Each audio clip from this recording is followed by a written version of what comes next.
And welcome. We are live. Welcome to Super Gamer Bro EX Double Beta Theta DLC written microtransaction-less game. A DLC. Turbo. Yes. We are again apologizing for the lack of Jessica Cavello intro that has been written, but We love you, Jessica, but no, never apologize. We're just doing this guerrilla style. We're doing this guerrilla style. Kevin is not able to join us. Something about trying to log into the server and can't get on. I don't know. We love you, Gav. Something about a blue pill, red pill. I don't know. But this week, instead of having our normal trio, we have with us, we have Courtney. Heyo, how's it going, y'all? Hello. Yep. We've got Courtney, we've got Pocky, and myself, Cynic. And Courtney, we need a gamer name for you, of course. We'll get there.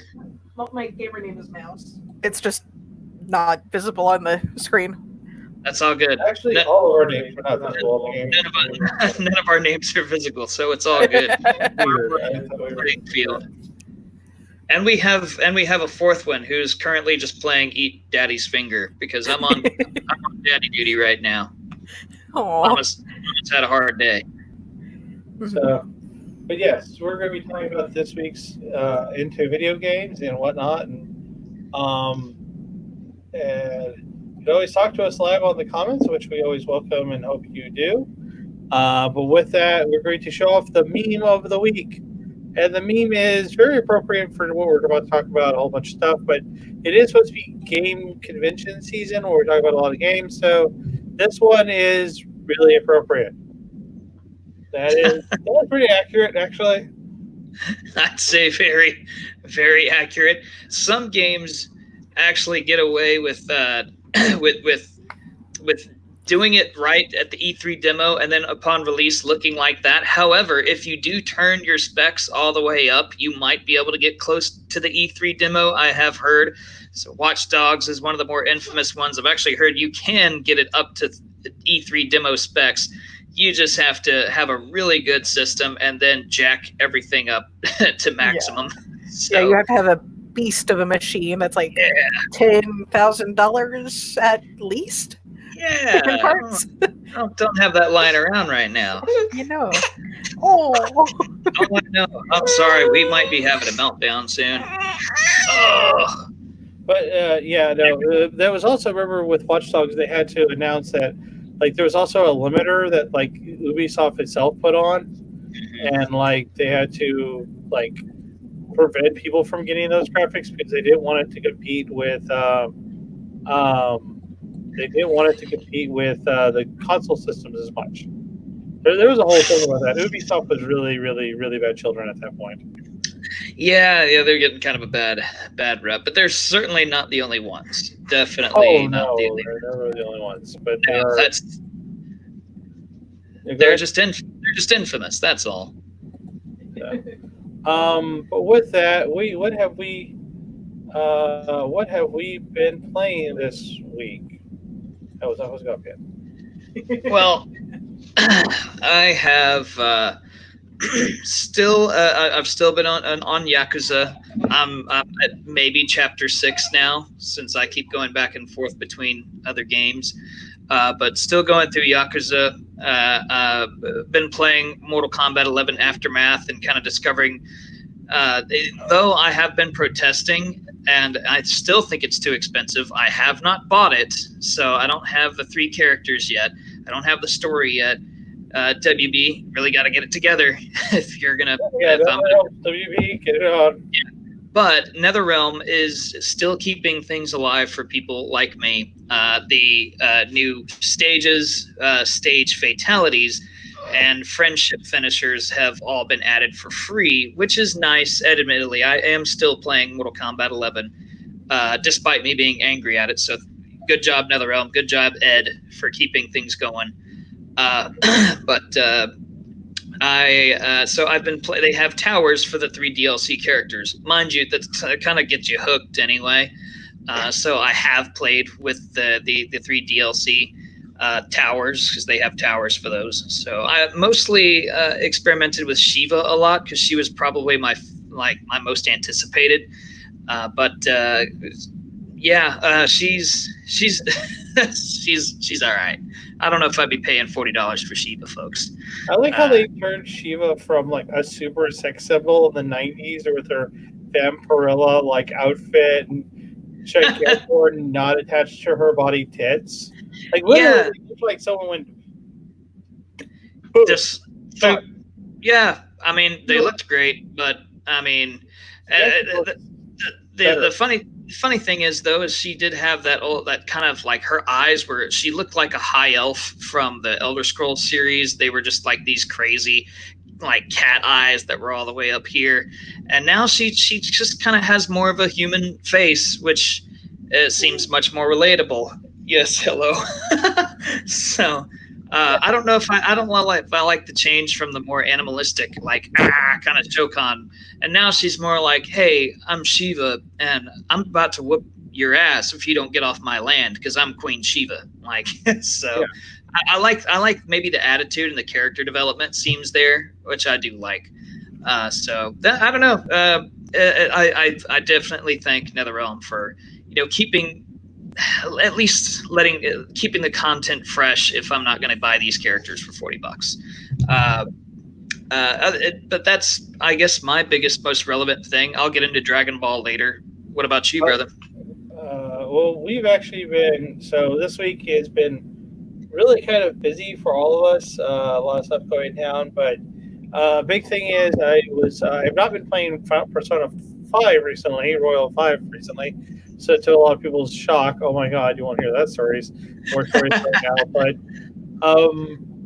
out of the middle of nowhere, Persona 5 is my Mortal Kombat for us, so you're good.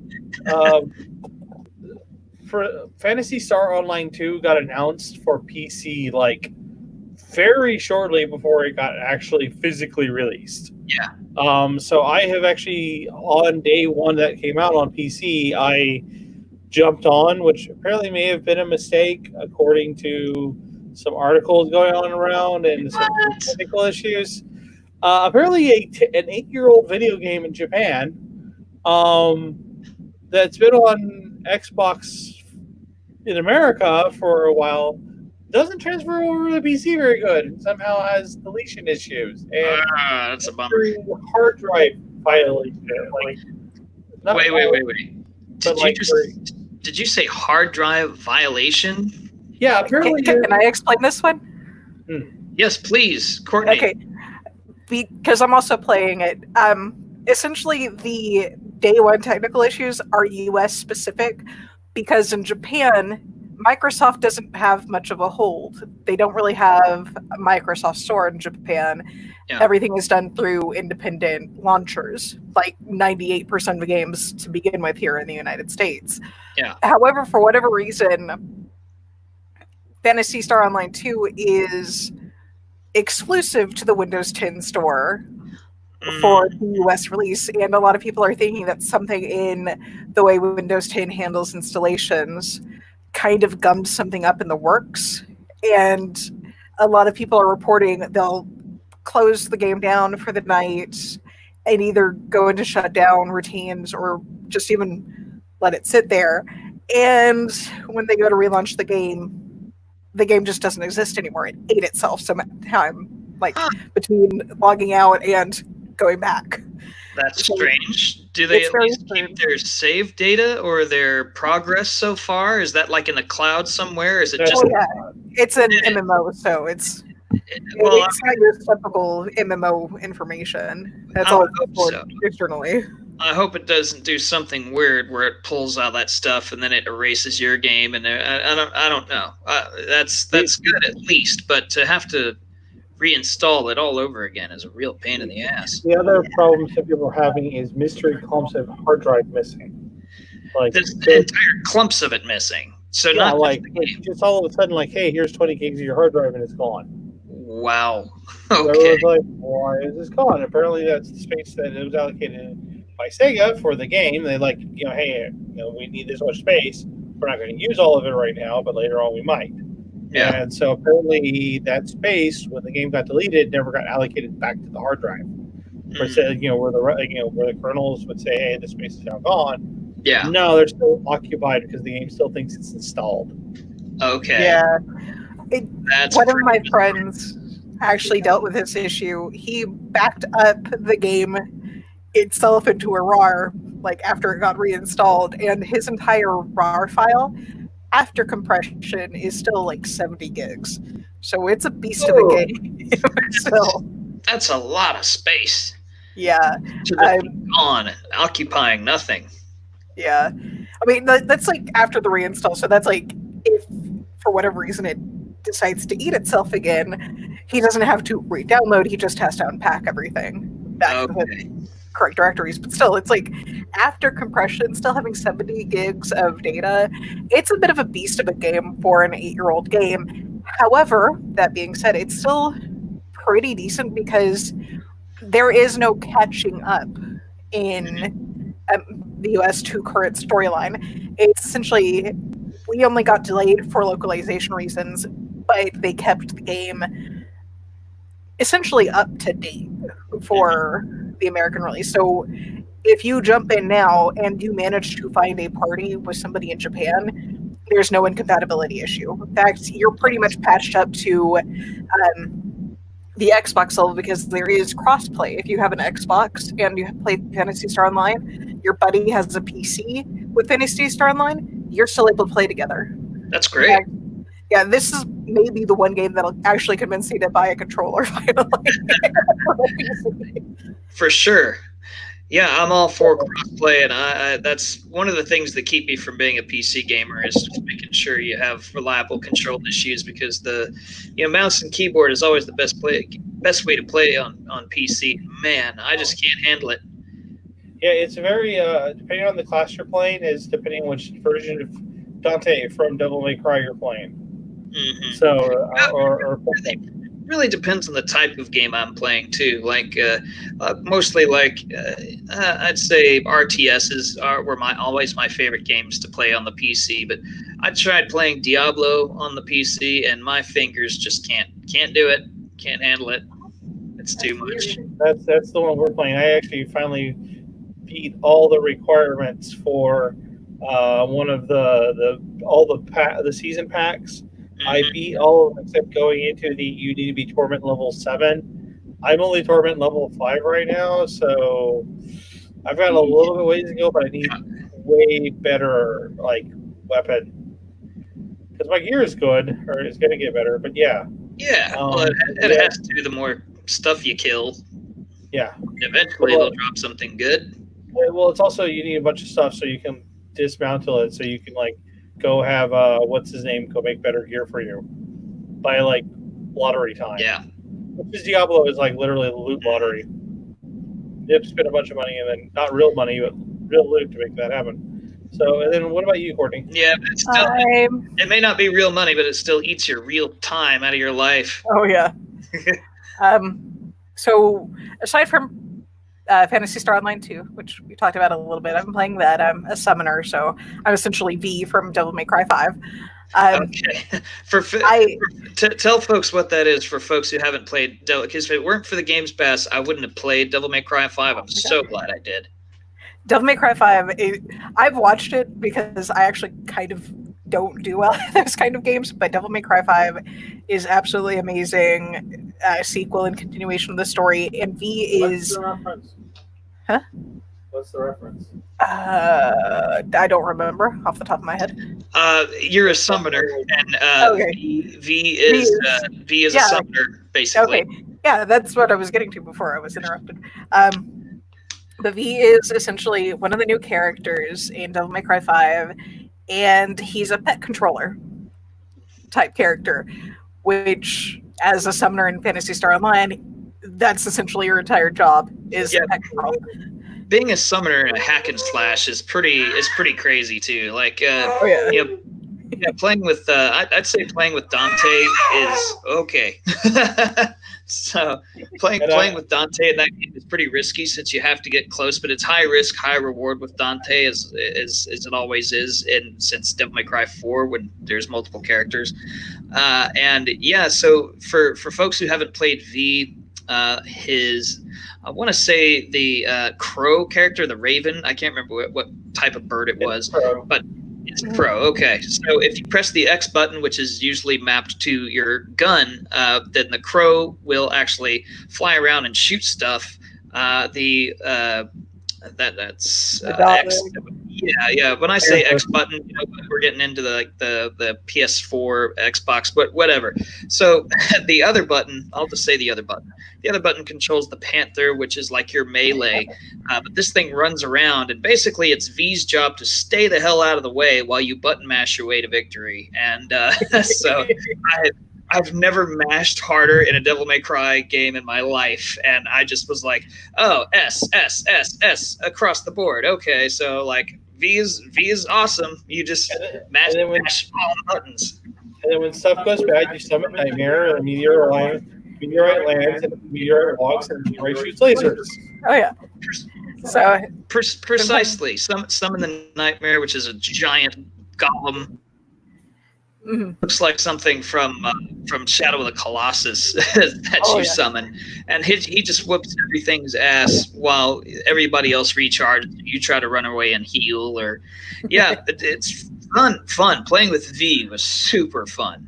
Oh yeah, so I'm playing that. I've gone back to Stardew Valley because it's a nice blood pressure reducing game, and I've kind of needed that in the past few weeks. But I've also gone back to World of Warcraft, and I'm so glad I did, because I don't know what made me stop playing right after Battle for Azeroth released, but now that I've played through like a significant chunk of the story, I'm like 98% clear for the entire Battle for Azeroth storyline, at least on the Alliance side. I'm so glad I went back, because they set up so much stuff between Warlords of Draenor, Legion, and Battle for Azeroth, setting up into Shadowlands, which I'm super stoked for. That I'm just like, this is possibly a spoiler alert for those who haven't played since mid-BFA, but my avatar is actually Kalia Menethil. They brought her back in one of the best ways, and I actually want to make her outfit because it's just absolutely gorgeous. Future cosplay material right there. Very cool. Battle for Azeroth, and right now they've got a significant experience boost for returning players who are prepping for Shadowlands, like I was. But they've also they've done a lot recently, and I'm just like, yes, I'm kind of like the addict here talking about how beautiful this particular drug is, and people are just like, but other people are like, no, keep it away, and you're like, no, it's awesome, it's even better. Oh yeah, no, I'm really, really happy I went back, because it's always been a fun game to me. I've always been like heavily emotionally invested in this game. But for the first time, like, I'm not too sure if this is a post-surgery thing or just the first time in forever. Like, I've wept at 3 different points in the story on the Alliance side. Like, separate events have got me, like, womanly tears of, oh my god, this is beautiful, and heartbreaking at the same time. For sure. So, like, I'm really happy I went back to it for just that experience. Because that's what gets me every time, is the story. And for whatever reason, WoW's storyline hits every single note for me. Yeah, well, there's nothing wrong with it being both reasons, because good storytelling will get you. It's one of the reasons I'm sticking with Yakuza. I actually ran down after playing that game story for a little bit, and as you know, I'm taking care of this winter. My wife and I are going about our business, and I'm like, honey, you wouldn't believe this game, and she's like okay with games, but it's not super into it. She's like, why? And I'm like, well, let me tell you about the blind girl that I was hired to murder and ended up protecting. But then it went to a cut. It cut from the scene, so I don't know if she's dead. And I want to keep playing, but it switched to the other character, and I want to know what happens. And she's like, what game are you playing? Yeah, people forget that games actually now tell a really, I mean, not that they didn't in the past, but like, hey, we tell stories with our stuff. They're not just bleeps and boops. They're not guys thing. But yeah, so as we've been playing everything else, let's sometimes move they on are. real fast. We have a lot to go through really quickly. Indeed. Also, everyone else read through. All Hey, right, time first on flies to when the you're having news. fun. First news is Marvel. Oh, sorry, not Marvel. Universal Japan has showed off pictures recently of the Nintendo Land in Japan, and here it is. And it is all its glory. That is very, very pretty and very, very lovely. Yeah, that No, looks it's like all. something. It looks like something from The Sims, but that's like a helicopter shot or a drone shot. It is a drone shot. So you can see that there's Peach's castle. Basically, if we treat it as a clock, so basically between 9 o'clock and basically like 1 is that's obviously supposed to be Peach's castle. There's Super Mario World's world. If you kind of look at the red, the blue, there, that's like the Mario World stuff. I'm assuming there's Peach's world section or Kirby, and like there's like a whole. I'm going to assume the castle might actually be Kirby. I'm not totally sure, or that's Bowser's castle. So there is another photo I have. Hold on a second. Yeah, I'm gonna have to look this thing up and blow it up on my side because that looks crazy. Yeah, that bottom section on the bottom left definitely looks like something out of Sonic, even though that's technically Sega. But they still put that? It's definitely industrial. Here it is. Yeah, I'm looking at the bottom left-hand corner too. I'm trying to.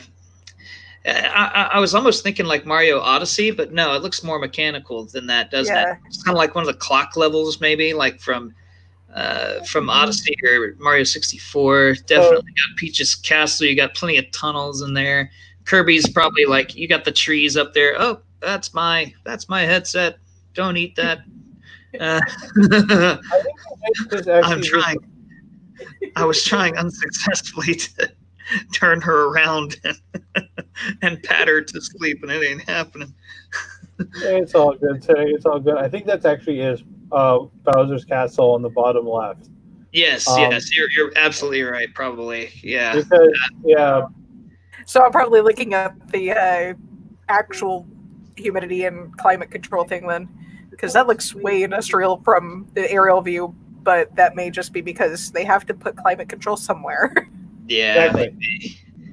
Because if you kind of just look at everything that looks Nintendo like, this is probably very I would say calling it Nintendo Land maybe an underrepresentation because obviously they're just focusing very much on one franchise. But yeah, I'm going to say, that I know what the bottom right, I know what the center right is. I think that's Odyssey. I think that's World. That's like the space station. Or it is Kirby. It could be Kirby too. Could be. I mean, if they're going to call it Nintendo Land, it can't just be Mario Land. And I don't know. My best guess is when you see the trees up at the top there, I'd say maybe that's kind of like the Kirby area where you end up in the Wispy Woods. I can't remember. Yeah, I think that was just the boss name of that tree there. That's been like the boss of every Kirby game for the past, I don't know, 30 years. Yeah, the Wispy Wood boss. I think we're also hinting at maybe like a little cart ride there, because if you look right here, there's like some carts. If you guys can see my mouse, I don't know if you can. Yes, I can. Yeah, I see that. Yeah, maybe a cart ride. When you first pulled up this view, the first thing I thought of is I was like, am I looking at tracks? Is this a Mario Kart area? Because this looks fantastic. Like Mario Kart, one way or the other, this just looks amazing. Yeah, I mean, it looks like fun. I like that the entrance to this is the star. Yeah. So it is going to be interesting. A lot of things. This is opening in Japan. I'm kind of sad that we're not going to get something like this in the United States. But what do you guys think? I mean, we've got a bunch of different things like that in the United States. Universal Studios, all types of crazy theme parks. But man, something that's entirely Nintendo related, that's just screaming for a gamer to visit. You know, I'm surprised there's nothing like that already here. But because I mean, clearly, I mean, gaming's bigger than it's ever been, and it ain't just in Japan. So yes, that's my hair. And I kind of want to see it too. It's going to be kind of nice. It looks awesome. It looks vibrant, colorful, and amazing. Like compared to the real world around it, it just looks like a fantasy land. Yeah. No, it looks like it. It looks like they're putting a lot of effort because they said they've been at this for a while. So it's it's been pretty. Well, I think it was like 2 or 3 years ago when they announced that this was going to happen. Yeah. Well, they're clearly not messing around. It looks great. I actually kind of want to see what some of the merchandise for this game looks like. Not merchandise, but like the shop stuff. Oh, yeah. Look like. Because, yeah, it's.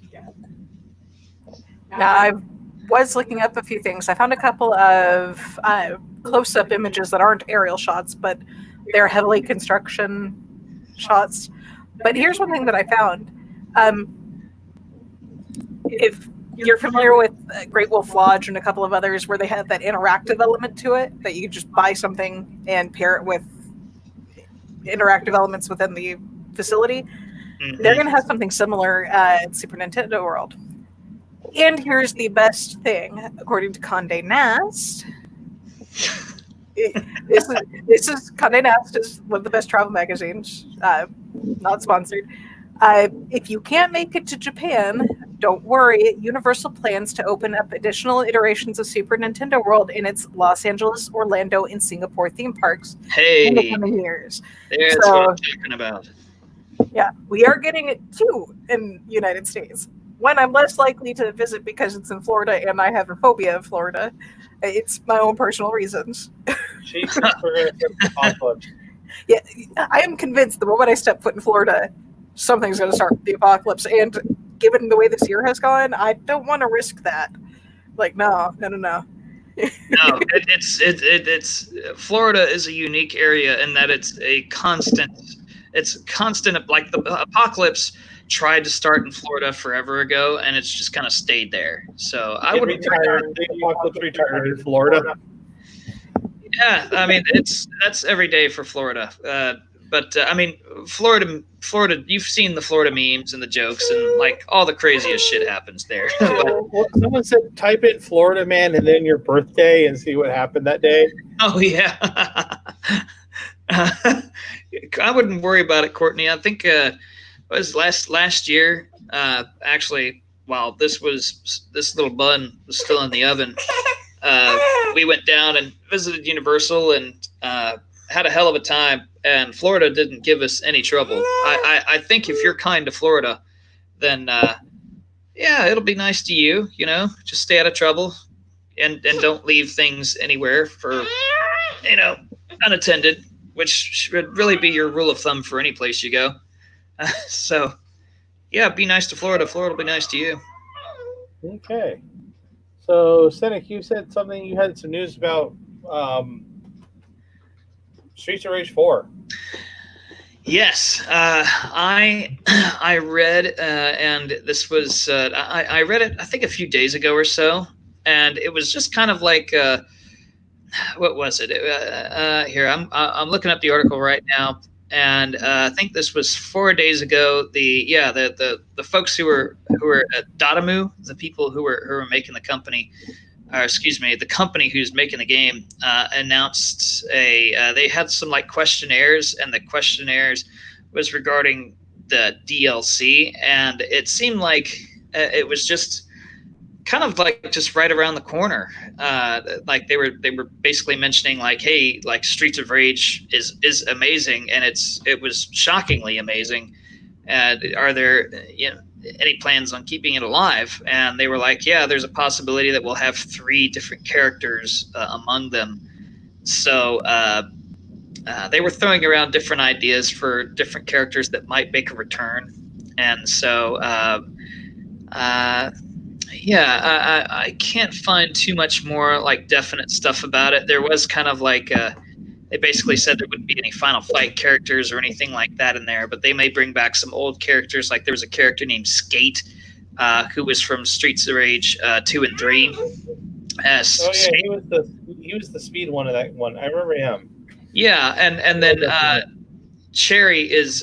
I was talking with somebody about this actually when I had a friend, we were playing it online, and I said, Cherry is my favorite character by far right now. She's amazing. And I said, well, I kind of wish they had reimagined Skate. And he said, well, Cherry is pretty much the new Skate. Skate could run, she can run, he can jump on people's heads, she can jump on people's heads, do a bunch of crazy stuff. But yeah, I'd say remake Skate and give him some crazy stuff, and that'd be fun. I'd also look forward to seeing some like crossover stuff. Like there was a question about where you bring somebody in from Comic Zone. I was like, well, Comic Zone was one of my favorite beat 'em ups from back in the day. Yeah, if you bring the Comic Zone in there, that'd be amazing. So I don't know. They're just kind of throwing that around right now, but it seems like the company is really seriously either taking it into consideration or it's already in development. So they're giving us the impression that it's already under development. So I'm hoping to see more from that. I'll buy it. I'll buy it without a second thought. So. Because Streets. If I didn't, I went on and on about Streets of Rage 4 a little too much before, so I'll just leave it at that. It's all good. It's all good. But with that, yes, we've got a whole bunch of that's always good to hear with games where they're like, hey, we're doing DLC. What do the fans want to see? Instead of like going, hey, here's DLC, and you're like, why does anyone want? And then you go to the message boards, everyone's like, did anyone ask for this? I don't know this character. This character sucked in the game. Why would I want him? God, why? But yeah, that happened. But with that, that's always cool. And then also recently happening is, so right now, apparently the current trend in gaming is, hey, remember the games of the past? We're remaking those. We're remastering them. We're going to give them graphic updates and sell your childhood back to you in wholesale. Some of these games are totally worth it. Some of them get the praise and the love they desperately needed. Some of them were critically acclaimed and loved anyway, and we have them. Yeah. Hey, who says you can't buy back a second at a time? You can buy nostalgia like crazy. So because everything has to be on the Nintendo Switch, and everything is on the Nintendo Switch. By the way, the Phantasy Star Online 2 will eventually be on the Switch. They're not kidding. They're planning to put this on all systems, with all systems being cross-platform on it. That'd be amazing if I didn't have to buy like an SD card dedicated just to Phantasy Star. That's true. Yeah. But recently, BioShock Collection 1, 2, and 3, 1, 2, and Infinite, and all of their DLCs will be on the Switch starting tomorrow. Out of nowhere, they kind of announced that they did announce it was going to happen. They just never gave it a date because they said they worked on compatibility issues and everything else. But then, they just made it happen. Like apparently tomorrow. This headline came out yesterday, so this is how quickly they're giving everybody a chance to do it. I think they're mostly doing this to make this an impulse buy. Like it is 3 games, and it's going to be like $40. And all the DLC and everything, so that's fine. Yeah, well, the best way to market something is to go, "Hey, we're coming out with it, and it's going to release now." Like now. Yeah. Versus currently happens at E3, which is here's the game. It's coming out eventually. We promise. A few years down the line, eventually, maybe. Like Shin Megami Tensei 5, when they announced that game for the Switch, and they showed off supposed in-game footage of it, and it's like, oh, that's pretty, that's lovely, I want to watch play that. They still have never released it, and they haven't updated the Facebook page to tell us we're going to get to play more of it, or when we're going to get to play it. I didn't get to find out about Persona 5 Royal more, but I want to play my Shin Megami Tensei 5 plays. I want to know what happened to that story. 5 games, starting on the Super Nintendo, talking on the Super Famicom, and now it's all the way up to the Switch, and each game actually tells a part of a story. Very cool. But with that, Final Fantasy Crystal Chronicles. What's up? Say hi to wifey real quick. Hi. Come here, you naughty one. Thank you, sweetheart. Don't forget to tell. Don't forget. Never forget your towel. Oh, that is her swaddle. She'll be wrapped up like this in a second, and she'll be sucking right here and just be put to sleep. So, yeah, it's like That a little. sounds like You stick her in there and zip her up. I should, yeah. I really should have thought about it, but I was like, well, when I came in here and we started prepping up, and I was just like, you know what? She's not complaining. I'm not moving. So You are both wrong. You are kind of how you have to do it sometimes. But yeah, Final Fantasy Crystal Chronicles Remaster coming out in Japan August 27th, which means in about 6 months or 7 months we'll get it in America. My theory is then we'll get it by the time Christmas rolls around, which is great because that's a Christmas gift for everybody. Oddly, it is on the Nintendo Switch, which is, like we said, everything is going to be on the Nintendo Switch. It's also going to be on the PS4 because it's Japan, and why the hell not? But because also it is still Japan, it's also going to be on the iOS and Android phones. What? So there is a reason for this. Did you ever play Crystal Chronicles? No. Okay, so one of the big selling points of the game back in the day, this game came out on the GameCube. Okay, I do remember it releasing. I just couldn't remember what system. It was on the GameCube, and the reason it was on the GameCube and made a big splash was because, and this was the era where Nintendo was having some fun. Nintendo had a connection cable to go from the GameCube to the Game Boy Advance. Actually, that was my next question. Didn't they have a version of that game on Game Boy Advance? Sort of. The Game Boy Advance game was a control. Your Game Boy Advance became the controller. Huh. Okay. So one player would actually play with an actual controller, and the other players were using. So they didn't have multiple hubs. Every player's hub was on their screen. Okay. It was actually really, really clever. So my theory is they're going to use the phones as a play to do this, because supposedly all 4 of those are going to have cross-play ability. Okay. So I think we're going to now see the thing that Gavin has been talking about the entire time when mobile games and regular games are having a real crossover. This is the game that could do it. Because well, I'm all for it if they can make it work, you know? I just, my only nightmare would be like right now, if you're playing a shooter and you know somebody on PC just jumped in and you're like, oh, this PC, okay, like you got a mouse and keyboard, your aiming's going to be on point, okay, you know, it's going to be an uphill battle. So I'm just thinking it'd be really interesting if they made it really freaking easy for people on the phone, as it's like, you kind of have lack of controllers, we're just going to give you a kill button right here. You know, you'll have to look it up, but basically how it works if it goes back from the Game Boy Advance days. I'm not worried about it. Your character around, you do that, but you could also target where your spells go. Everyone could. Yeah. Interesting. So I don't know. Like I said, you're right. There's a lot of nightmares, but this is also Square Enix. I'm down for it though. Like the more people you can get playing a game, the better, no matter what. I'm good with that. Also, if you don't have to actually buy the game to play it on the phone while your friend is playing on the PS4, like it depends on how this works on iOS too. Like if I have to convince you to download and buy a game so we can play it together versus like, hey, do you want to try this? Like, and then maybe play the game on your own. Like maybe, I don't know. Like I do worry because phones, particularly in the United States, with how they're set up and everything, I can see a lot of people being very, very skeptical at first. I can see why Japan is mostly like focusing on the Japanese market on this one. Yeah. But hey, PS4 and Xbox and Switch, and the fact that like on the Switch you'd have the Joy-Cons, that would be a lot of fun. Yeah, I'm good with that. Yeah. Anything you can port to the Switch, I'm good. My only problem is that the Switch doesn't like. PS4 has their version of the Game Pass. Of course, Xbox, I think, is king of the game subscription right now.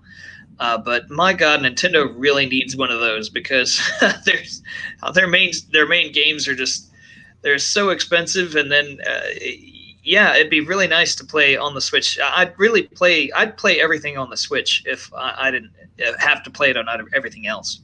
Well, what they have is their old school. They haven't introduced the 64 or the Cube yet, but or even they have some of this. I think they have one or two of the Sega games, but yeah, basically they're putting everything from the Nintendo Super Nintendo era. You can play those if you have a subscription. For sure. There's the NES emulator and the SNES emulator, and I love both of those. In fact, I was debating on whether to even get an online subscription for the Nintendo, and then someone told me, "Hey, it's $20 for the year," and I was like, "Okay, cool." And they're like, "Also, you get the NES emulator," and I said, "NES emulator, you say?" So I snatched that up so fast it wasn't even funny. And then they added, it was a complete surprise to me when they added in the SNES emulator. And as soon as that thing downloaded, I played Super Mario World and chewed that game to bits and pieces right away. I mean, what a great game. Courtney and I ended up playing Mario Kart for the together. Super Mario Kart. Oh.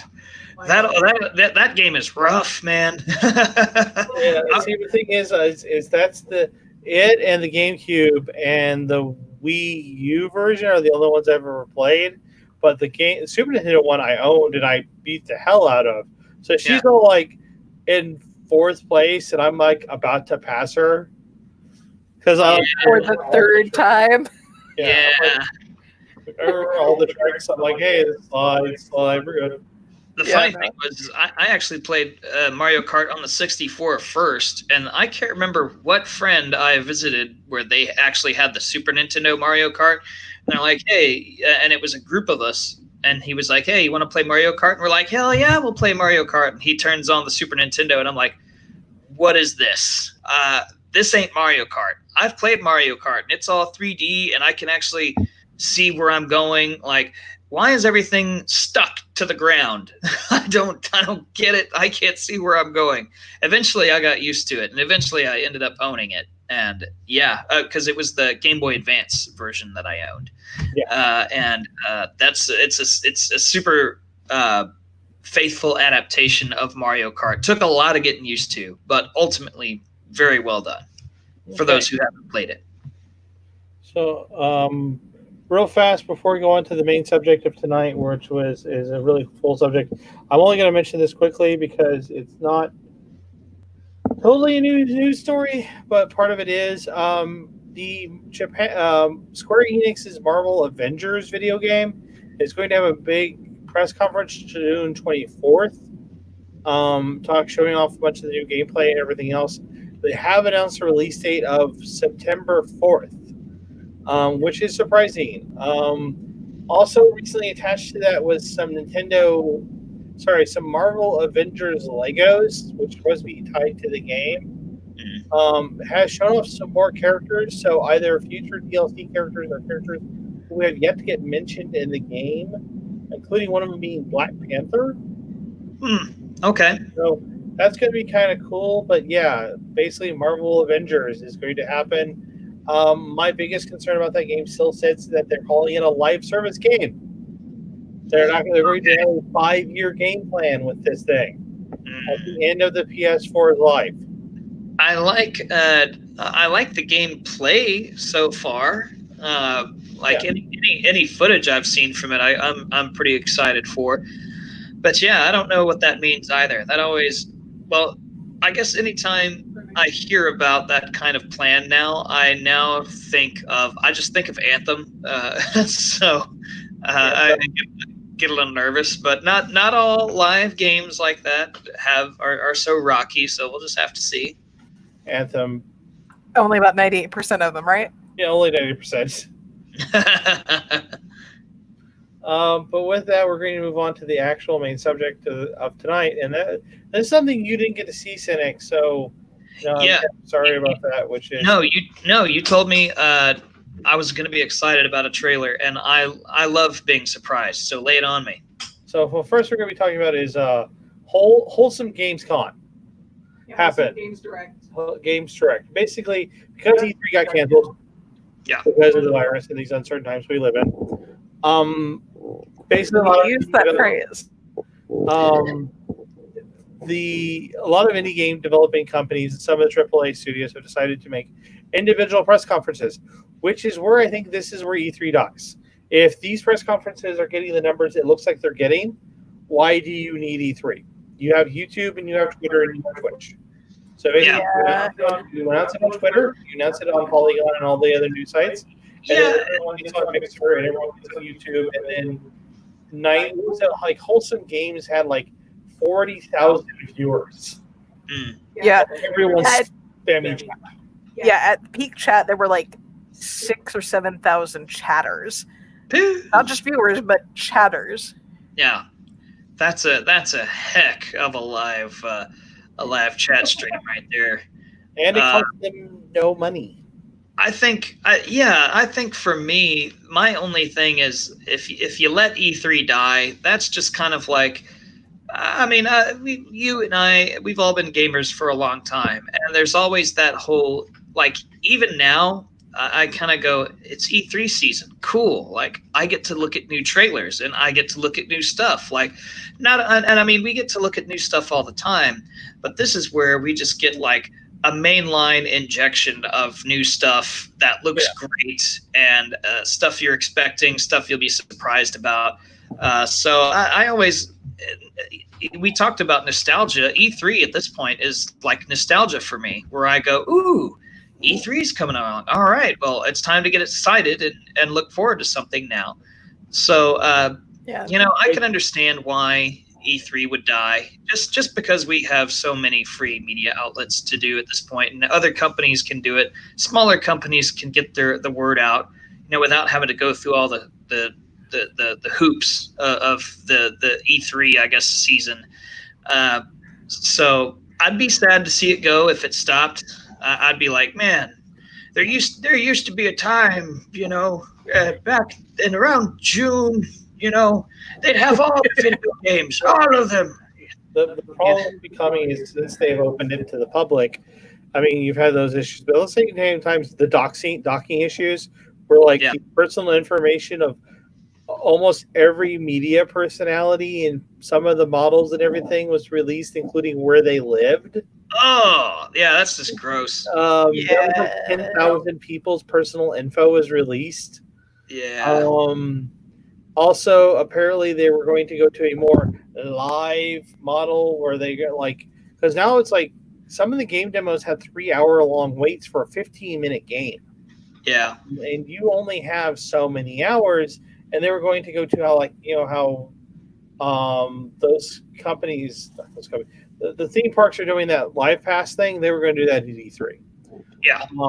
But yeah, no, it's I see E3 itself dying, but I can see where a lot of, like, the Guerrilla Collective, which is a bunch of the indie guys getting together, like the major indie guys, and we'll talk about that here in a second, but where all those people get together and they make their conference.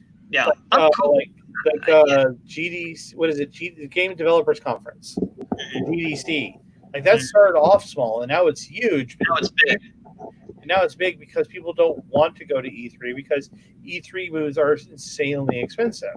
Yeah. Now, GDC will get expensive, and then another convention will come along and replace what used to be what GDC is. GDC replaces E3, and something replaces GDC, and that's fine. Yeah, PAC or something comes along, and you're like, dude, I'm going to go to PAC. Right? Yeah. Yeah, PAX is even replacing, like, E3. Why would you go to E3? I can go to San Antonio in January and get new game releases, and demos, and things that are like some guy in his basement has been making for the last 2 years. I even got to meet the development team with guys who made the War. My first, what's that? It was not a horror game. It was a really the War Among Us or something like that. The one where you had a house, like kind of a modern war, and you had to make moral decisions. Yeah, that was the 2D one, right? Yeah. The one where you kind of have to manage this house. War of Mine. This War of Mine, yes. Yeah. I met those guys. They were so cool. They're like, you loved our game. I'm like, sure, you're winning Game of the Year awards. Everyone loves your game. Yeah. That game, it was super intense. The guy was so thankful to meet his fans. Like, this Polish guy spoke very little English, and he's like, "You love my game?" I'm like, "I love your game, sir." And he goes, "Ooh, did you find it depressing?" I'm like, "It's depressing, yes, but it's Yes, very it good." He's is. like, "Thank you." We love being depressed. Haven't you heard? State of our existence. And no, Calvin, I don't think my Commando is on the NES emulator. It's the But only reason Walking Dead is more popular than Jesus. I just had that other one in my head and it left it. The one where you give everybody mercy. It's the fun zombie show. Anyway, yes, Walking Dead more popular, more depressing. There's a correlation there. We love being sad. all of means that. But Wholesome Gamescom is basically it is a group of indie developers who got together. They make games that are wholesome. Mhm. Does that make them kidding? No, it doesn't make them violent. Yes. It's Wholesome Games is probably the one that I was looking forward to the most when I heard about this collection of independent conferences and press releases coming out. But Wholesome Games Direct was an amazingly cute and despite the fact that it had massive slow mode was not helping people in chat. The chatters themselves were also being incredibly freaking wholesome, and it was just bizarre. But good in the way. Sorry, somebody messaged me and my brain just went. Basically, it's a lot of games. A lot of them are the Switch. Most of them are on Steam, of course, because everything's on Steam. If not, it's on the Switch because, of course, it's on the Switch. You had a lot of games about a lot of subjects, including a game called Calico, which was a Kickstarter game that beat its goal I think twice or three times over. Basically, you're a magical girl who is put in charge of a cat cafe in a mystical kind of land, and you have to rebuild the cafe and collect kitties and pet them, and you get to decorate both your cafe and your food. You get to decorate the pastries. I'm getting Spirited Away flashbacks for some reason. You have there. The term cell shaded death Yeah. was used a lot in my games because it was either pretty cell shaded or made it look like it was made from paper mache or materials of such nature.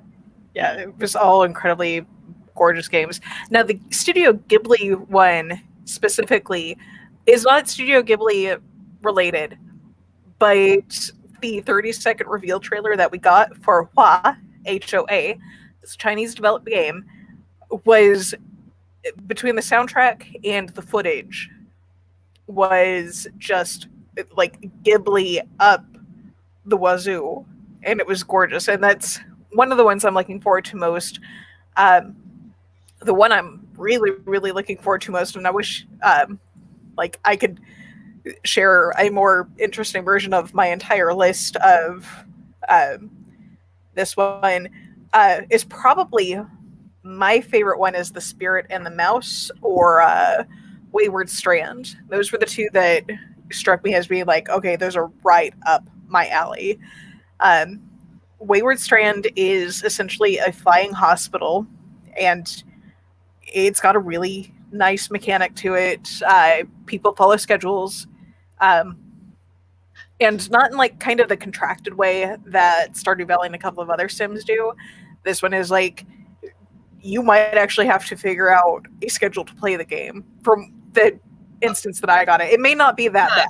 So I'm thinking a flying hospital Eve online type of thing, where this is going to be it's going to be what? So you have intrigued me by saying flying hospital and then saying other things that weren't about a flying hospital, because man, what is that? What is it my imagination's already going, and you need to ground it before it goes out of control. Let me ground it a little bit because you did miss, I think, a couple things. Yes, it is a please. flying hospital of senior citizens. With mostly, the one they shut off was senior citizens, but of its patients. And there's a mystery going on, and you have to solve the mystery by talking to the patients and the staff and helping them.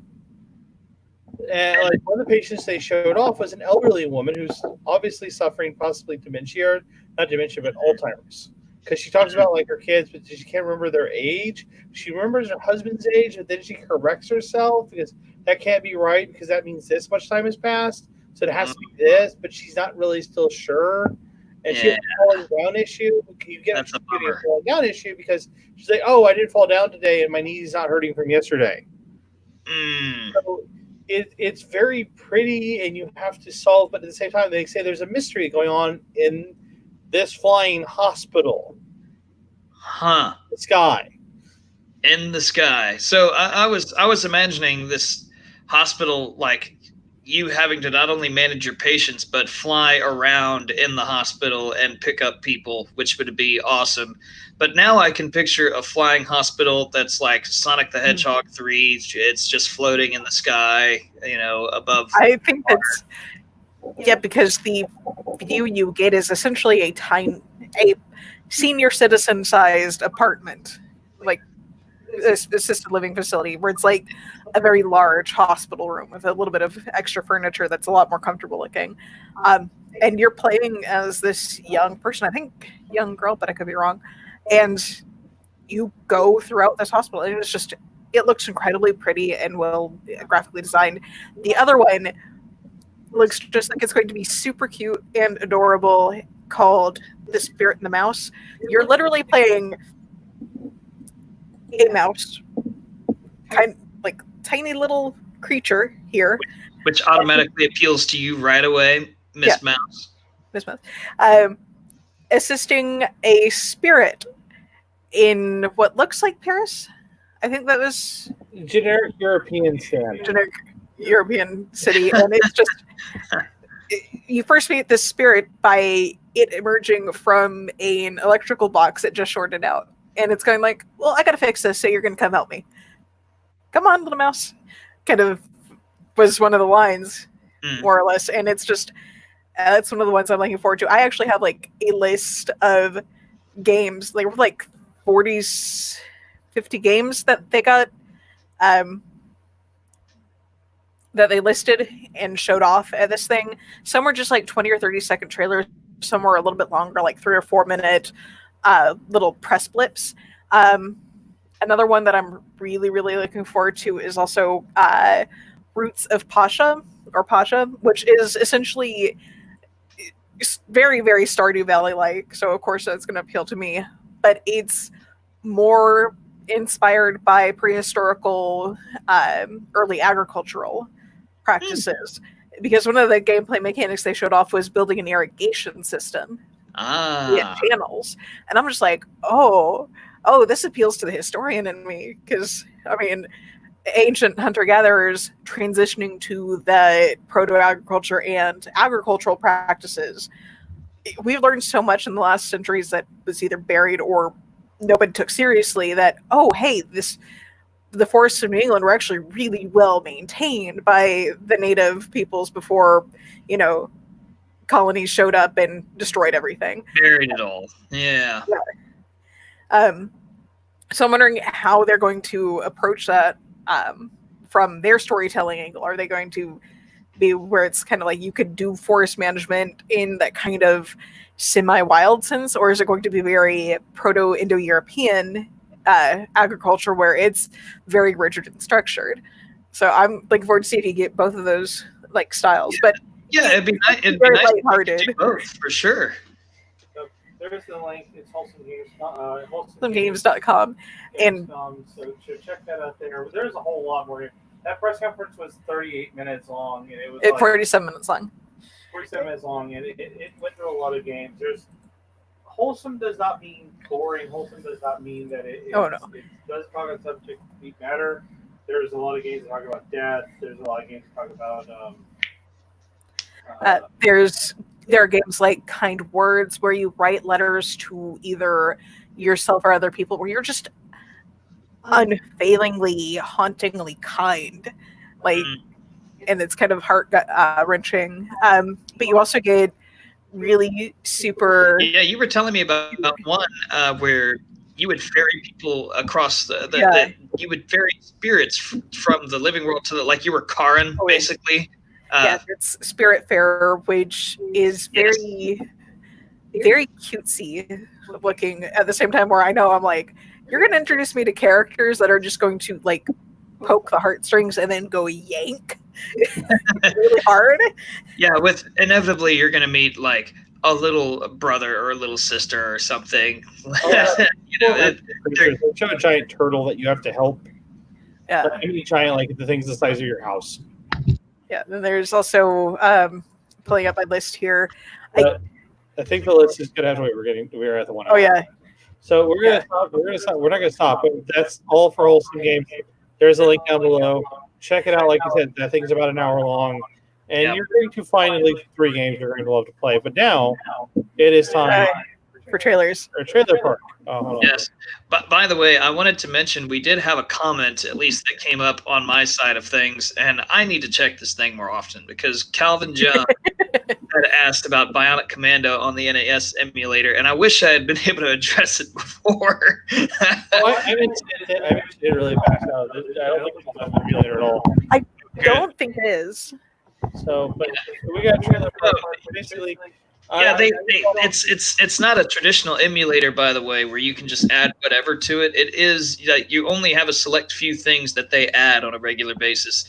For anyone still watching and wants to check out if you have a Switch, basically just go download the emulator. It's great. There's plenty of stuff on it. Well, so one of the games they showed off at the game at Wholesome Games, I didn't kind of show this off, was they showed off Skatebird.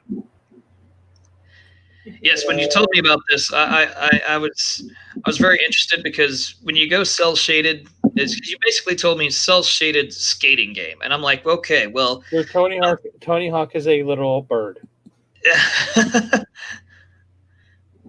Oh, did I not share this? Hold on, did I not share the sound? I don't think you did. Hold on. Your screen.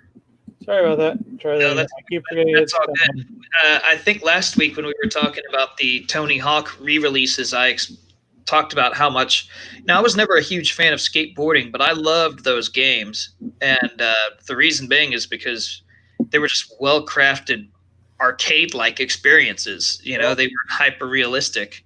So if you're about to show me a skating game that's just got some fun mechanics, yes. Oh yeah. Ready to hold this. Oh.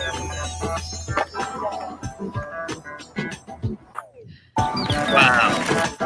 The heron fishes in shallow, reedy waters on lakes or rivers.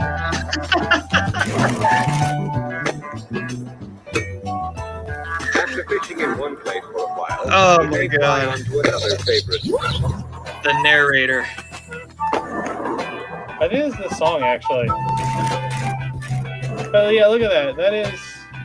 When I said this was like, what if Tony Hawk was a bird and then the levels was your room?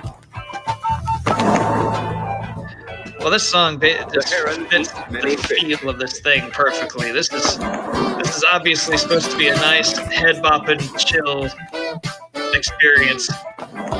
Old Thrasher issues. Yeah, that's cracking me up. Amazing magpie from the page of But yes, that is that game, and it's adorable. It's wholesome. That's great. Kids play. Yeah, that looks fantastic. I hope they add some unique level design, give you some challenges to do and things like that. That trailer was just kind of, it seemed like, yeah, you can just play in this area, and that would be fun. I hope they give you a direction to go in the final game, but that looks just crazy chill. I'm hoping for a level editor. Yeah, that seems like that could be something that they would easily be able to implement. Well, I wouldn't say easily.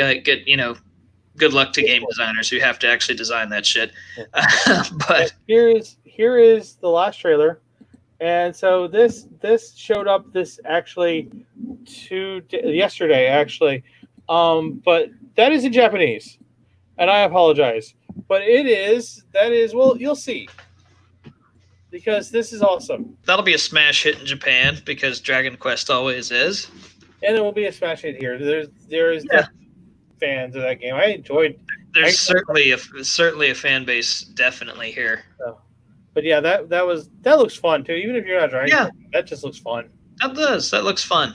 So, but yes, thank you guys so much for watching. This is where we're going to have to call it. Next week, we're going to have even more press conference news because on the 6th is the Gorilla Collective press conference, and that's got Paradox, and it's got Modern Wolf, and it's got Larian, and it's got a couple other people. It's got Doesn't it have Devolver too? 21. No, it does not have Devolver. Has 21 independent game studios who are releasing press conferences that day. So that is going to be a hell of a press conference. So get ready for us. Party on. So I'll send it to all that later. But, Very cool. But Cynic, where can people find you if they want to play with you? You can find me as Henzar, which Gavin has suggested maybe changing the name over on this side of things. But HENZZAR. You can find me on Xbox. You can find me on PlayStation, but you probably won't. And you can find me on the Nintendo Switch there. And on Facebook. As, you know, the Super Gamer Bros page. Thanks. Oh, yeah. Courtney, where can people find you? I am Little Loudmouse, LILLOUDMOUSE, on Twitch, on Mixer, on PlayStation, which is what I primarily play, and on PC, which is where you will find me. That's on Steam, that's on Battle.net, that's even in like most of the other places that have battle tags like capacity. Don't ask me for the specific numbers. If you want to find me through Steam, because that's just plain Little Loudmouse. And then get the other information from me there because I don't know all my numbers. And they'll probably find you on Warcraft anyway right now, right? Oh yeah, definitely on World of Warcraft. So that being said, thank y'all for having me. It was a fun evening guest starring. It's always a pleasure. Thanks for coming. Oh You yeah, can find me on Steam. You can find me streaming most some nights, and I have a little bit more of a constant schedule now. But you will be able to find me streaming through Pocky KLM, KLM on both Mixer and Twitch. Finally, Twitch allowed me to change the titles. I had to go through some interesting wormholes in that one. You can also find me as Pocky D on Steam. There is a space between the Pocky and the D. But yeah, check me out there. Keep following. Everyone stay safe, stay good. We'll see you guys next week with more gaming news. Later, guys.